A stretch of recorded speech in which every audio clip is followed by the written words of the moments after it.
Hello friends, smart study YouTube platform पर आपका स्वागत है। लास्ट 2 डेज़ हमने फंडामेंटल ऑफ इलेक्ट्रिसिटी और पोटेंशियल के बारे में डिस्कस किया था। ये बेसिक थिंग्स हैं, तो उम्मीद है इसमें आपको कुछ प्रॉब्लम नहीं आई होगी। आज हम बात करेंगे रेजिस्टेंस के बारे में। जैसा कि मैंने पहले आपको बताया है कि इलेक्ट्रॉन्स सब्सटेंस में मूव करते हैं तो वो एक पार्टिकल से दूसरे पार्टिकल से टकराते रहते हैं, चाहे आप पोटेंशियल अप्लाई करो या ना करो। और इस टकराने की वजह से इलेक्ट्रॉन का एक जगह से दूसरी जगह मूव करना डिफ़िकल्ट हो जाता है, क्योंकि दूसरे पार्टिकल ऑब्स्ट्रक्शंस पैदा करते हैं। ऑब्वियस है, आप कहीं जा रहे हो, आपको 2 फ्रेंड्स आपके सामने खड़े हो जाएं और आपका रास्ता रोके तो आप आगे नहीं जा पाओगे।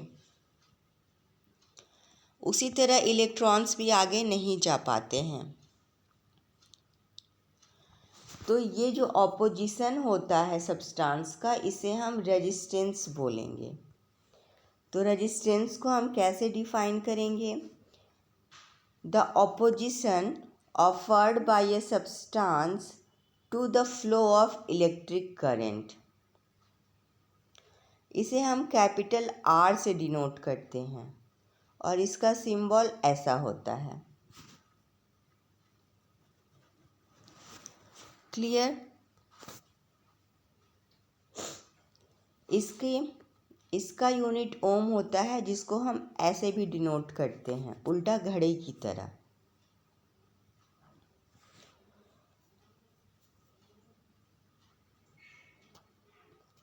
अब हम बात करेंगे कि क्या सभी सब्सटेंस का रेजिस्टेंस सेम होता है? नहीं, कुछ सब्सटेंस बहुत कम ऑपोजिशन ऑफर करते हैं, जिससे इलेक्ट्रिसिटी का कंडक्शन ईजिली हो जाता है।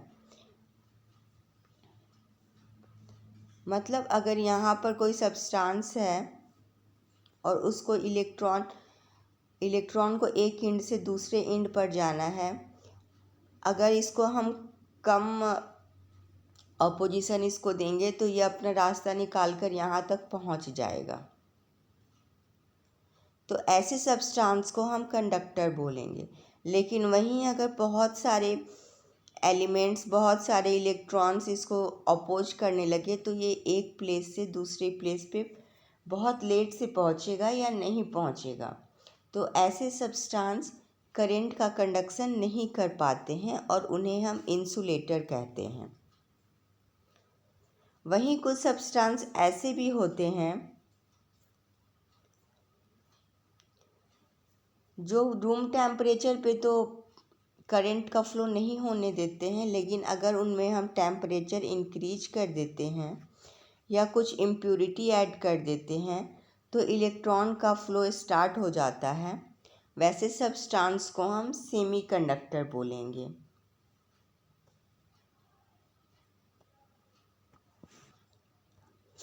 क्लियर?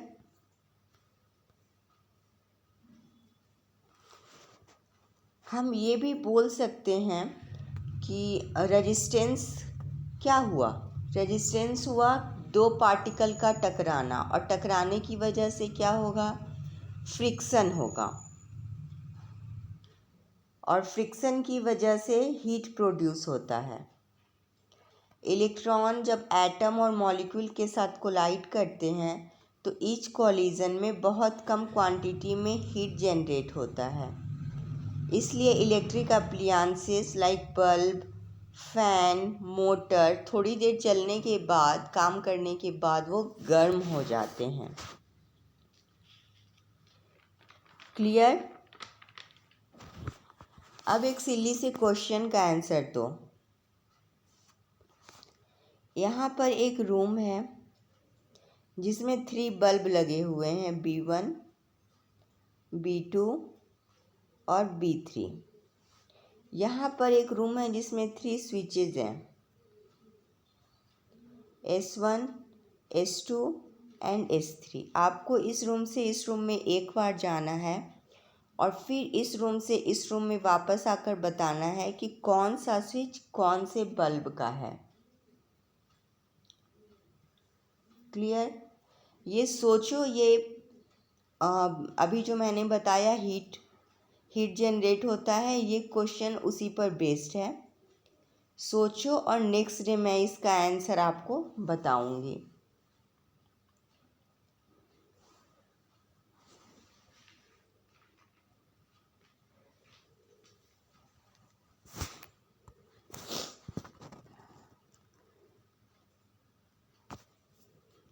अब ये बताओ कि क्या सभी सब्सटेंस का रेजिस्टेंस सेम होता है या डिफरेंट होता है? अगर सभी सब्सटेंस का रेजिस्टेंस सेम होता तो हमें सब जगह एक ही थिकनेस की वायर नज़र आती और एक ही मटेरियल का नज़र आता, लेकिन ऐसा नहीं होता है। कहीं हम थिन वायर देखते हैं तो कहीं थिक वायर देखते हैं, कहीं एल्यूमिनियम का देखते हैं तो कहीं कॉपर का देखते हैं। क्यों देखते हैं ऐसा?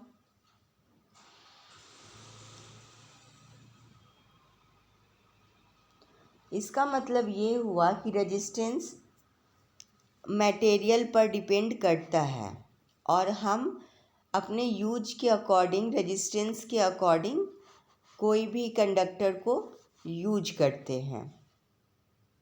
तो आइए अब हम जानें कि रेजिस्टेंस किन किन फैक्टर्स पर डिपेंड करता है।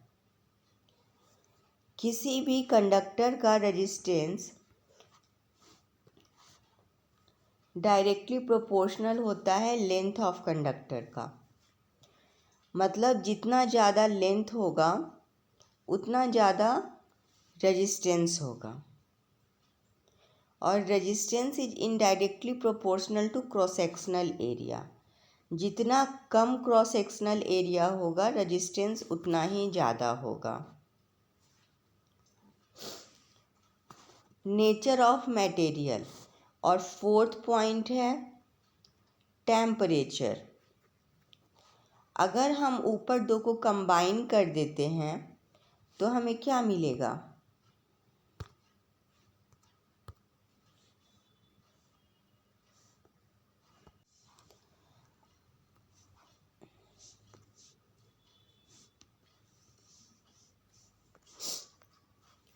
R varies L by A।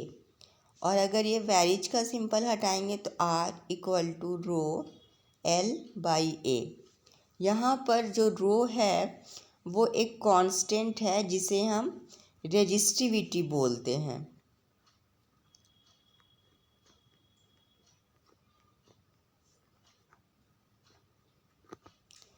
Resistivity बोलते हैं और इस रो का वैल्यू नेचर ऑफ मटेरियल पर डिपेंड करता है। अब तो समझ में आया होगा कि हम सब जगह अलग अलग कंडक्टर क्यों यूज करते हैं। कुछ एल्युमिनियम, कुछ कॉपर, कुछ थिन, कुछ थिक। क्योंकि हम अप्लायंसेस के सप्लाई के अकॉर्डिंग हमें कंडक्टर चाहिए होता है, तो इसलिए हम उसके अकॉर्डिंग कंडक्टर का यूज करते हैं।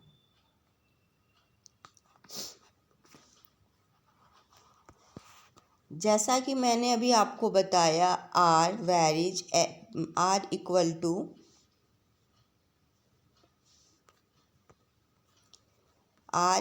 To rho L by A। अब L की वैल्यू अगर 1 मीटर कर दें और A की वैल्यू 1 मीटर स्क्वायर कर दें तो R किसके बराबर हो जाएगा? रो के बराबर। मतलब ये रेजिस्टिविटी भी क्या हुई? एक रेजिस्टेंस ही हुआ जो 1 मीटर लेंथ और 1 metre square cross sectional area के कंडक्टर के बराबर होता है। और अगर हम रेजिस्टिविटी के यूनिट की बात करें तो रो इक्वल टू क्या हो जाएगा? RA by L। Ohm metre square by metre. Metre metre cancel, resistivity की यूनिट हो गई ओम मीटर। क्लियर।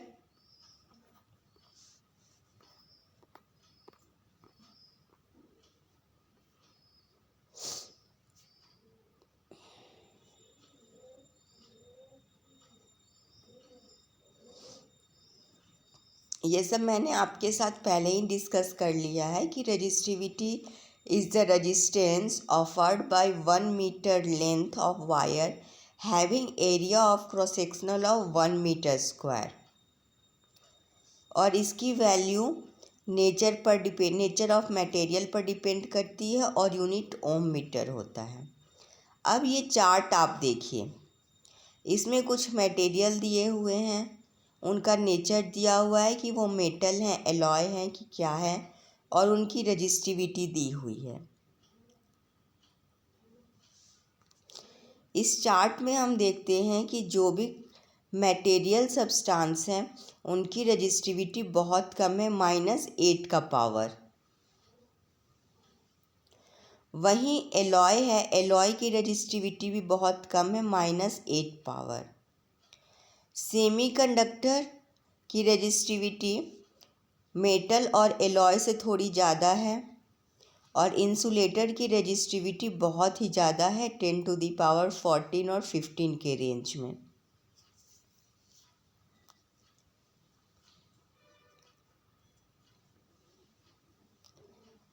तो इसका मतलब हम ये बोल सकते हैं कि रेजिस्टिविटी भी रेजिस्टेंस होता है। तो इसका मतलब कॉपर का रेजिस्टेंस, मेटल का रेजिस्टेंस, एलॉय का रेजिस्टेंस कम होता है with respect to insulator and semiconductor. Clear.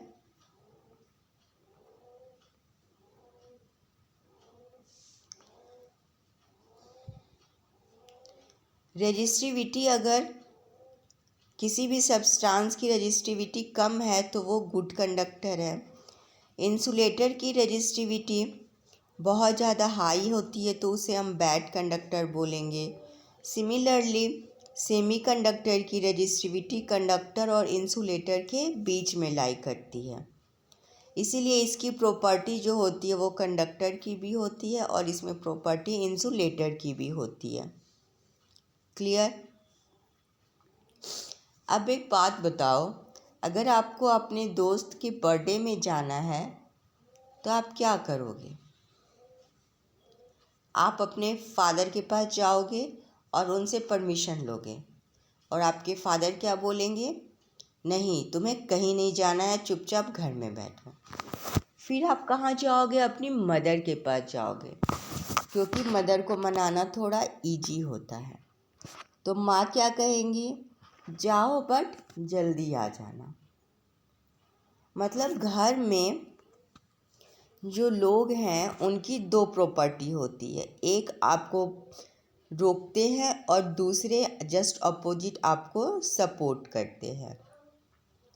Similarly किसी भी कंडक्टर में भी दो प्रॉपर्टी होती है, एक जो इलेक्ट्रॉन को फ्लो होने में रोकता है और दूसरा जो इलेक्ट्रॉन को फ्लो होने में सपोर्ट करता है।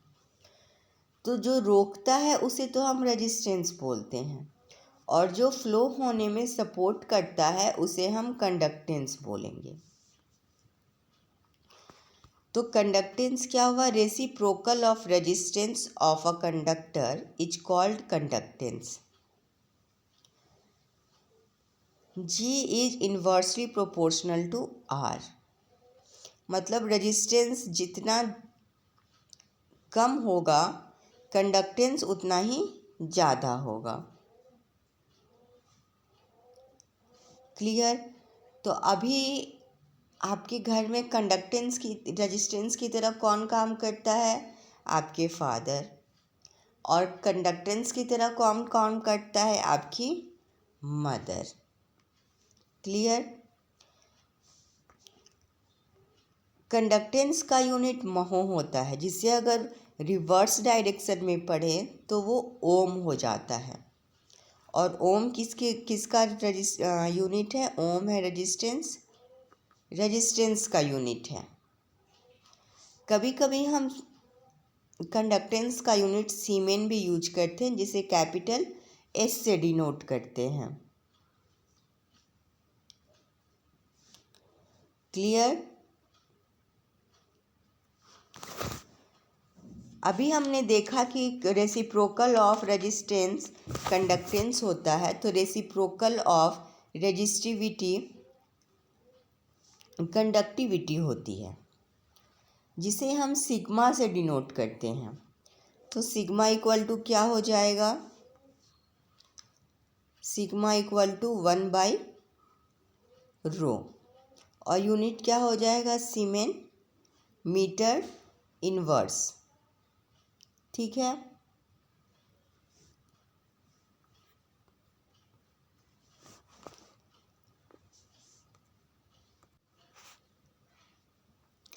अब कुछ क्वेश्चंस हम सॉल्व करते हैं। एक कॉपर कॉइल है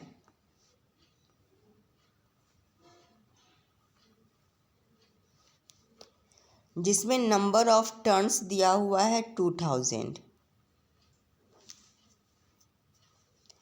जिसकी लेंथ है 80 सेंटीमीटर,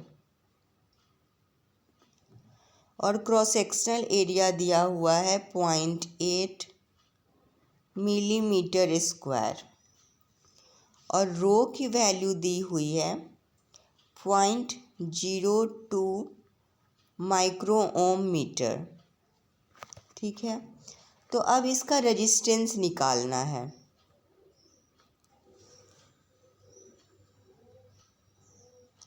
तो कौन सा फॉर्मूला लगाएंगे जिससे रेजिस्टेंस निकल जाए?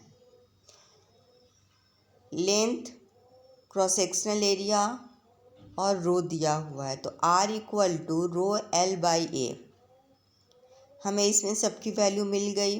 रो की वैल्यू गिवन है, L 1 टर्न का 80 सेंटीमीटर है और टोटल 2000 टर्न है, तो दोनों को मल्टीप्लाई कर देंगे तो हो जाएगा 16, और क्रॉस सेक्शनल एरिया दिया हुआ है 0.8 mm², इसको मीटर में चेंज कर देंगे। क्लियर? तो रेजिस्टेंस की वैल्यू क्या आ जाएगी? 40 ओम। और अगर इस रेजिस्टेंस को हम 110 वोल्ट से कनेक्ट कर देते हैं, तब पावर क्या होगा? पावर इक्वल टू क्या होता है? V²/P, और V की वैल्यू कितनी है?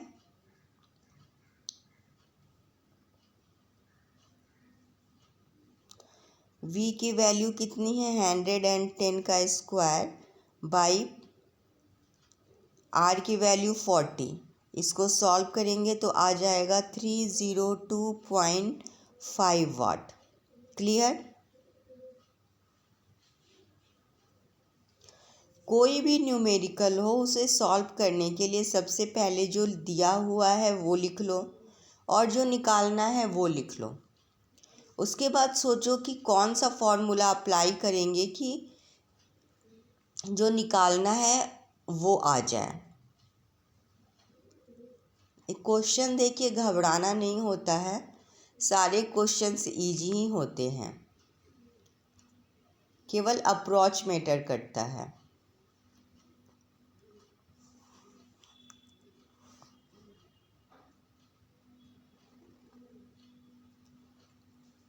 क्लियर? तो ऐसे ही और न्यूमेरिकल्स आप प्रैक्टिस करो, और अगर कुछ किसी भी प्रॉब्लम में थोड़ी भी दिक्कत आए तो प्लीज़ मुझे बताओ, मैं वेट करूँगी, और साथ ही मैं फीडबैक का भी वेट करूँगी कि आपको मेरा वीडियो कैसा लग रहा है। तब तक के लिए धन्यवाद। Bye bye.